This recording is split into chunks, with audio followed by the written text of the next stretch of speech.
I wish to speak as if in morning business, and I certainly will not take the 10 minutes that the majority leader has requested because I know the senator from Alabama is eager to speak. But I just want to make sure that I understand where we are with regard to the debt ceiling. I have here an article from The Hill dated yesterday, and it points out, it heard the same thing in the speech that the rest of the nation heard when the president spoke. The president said he would be willing to work on any plans that lawmakers brought to him over the weekend. The president went on to say, quote, "The only bottom line I have is that we have to extend this debt ceiling through the next election into 2013, unquote," President Obama said. Now, I asked my colleagues, what does the election of 2012 have to do with the debt ceiling? What does it have to do with deciding to pay our obligations after August the 2nd? What does it have to do with avoiding the calamity that we've all heard about from both sides of the aisle and certainly from the administration? It strikes me as very odd that most debt ceiling extensions have been about 7 months during a decades-long period, and for some reason, because of the election of 2012, the President of the United States wants to extend the deadline past that election into 2013. I think it makes Americans wonder if the President is playing politics with this very important issue.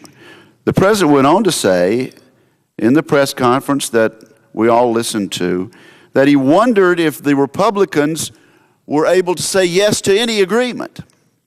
Now, that was the President on Friday evening. And now we come to Washington, D.C. today with the clock ticking, 8 days away from a supposed debacle. And I read in today's Wall Street Journal this report by Jamie Dupree. President Obama last night rejected a bipartisan deal offered to him by congressional leaders of both parties, which would have provided for a short-term extension of the debt limit in order to avoid a U.S. government default. The agreement involved Speaker Boehner, Senate Majority Leader Reid, and Senate GOP Leader McConnell. In fact, according to this Wall Street Journal article, staffers from Reid and McDonald's offices were working on the legislative language together on Sunday. But when Reid took the bipartisan, bicameral plan down to the White House, it was rejected by the President. Now, I asked my colleagues, who is unable to say yes? The Democratic majority leader of this body said yes to a bipartisan agreement.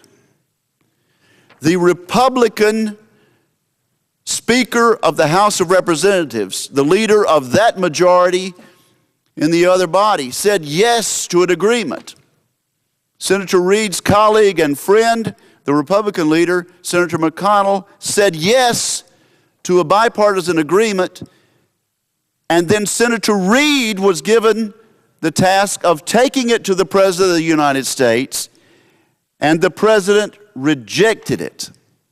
I think Americans have a right to ask who is unable to say yes to a bipartisan deal that gets us out of this box.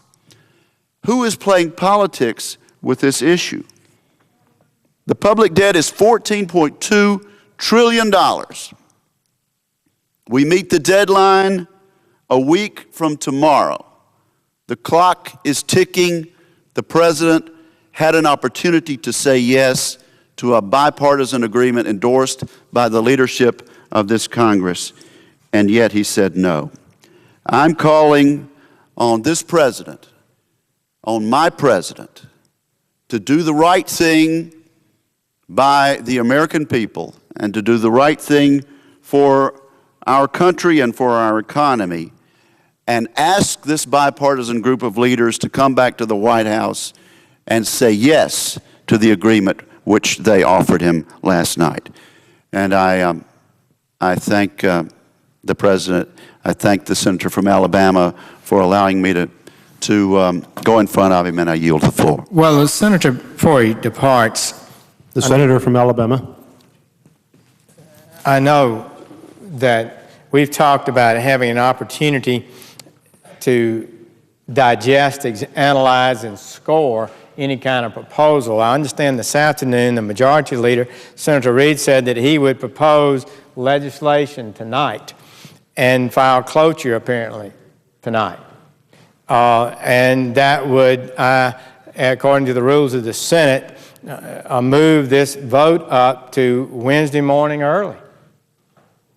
So I guess I would ask my experienced colleague, a distinguished member in the House and now in the Senate, that really would give us only tomorrow, one day, to digest a bill that supposedly, not supposedly, would indeed impact our spending trajectory for the next decade. Does that cause him concern? Well, I think it absolutely should cause concern, and this is something that both parties have campaigned on in the past. The lack of transparency, the lack of time, things being rushed through at the last minute. But my larger point is this: that on Friday afternoon, the president was calling for a plan, any plan, he said, only one condition. We must be political about it, and we must get us past that presidential re-election in 2012. And then on Sunday night, when not just any plan was presented to the president, but a bipartisan plan by both leaders in this body on behalf of their membership, and the Republican Speaker of the House said, we believe we can get this through, and the president rejected it out of hand. That is the larger point. But the point of the senator from Alabama is well taken. The legislative language is important. The agreement in concept is one thing, but as he is pointing out, the legislative language is also important.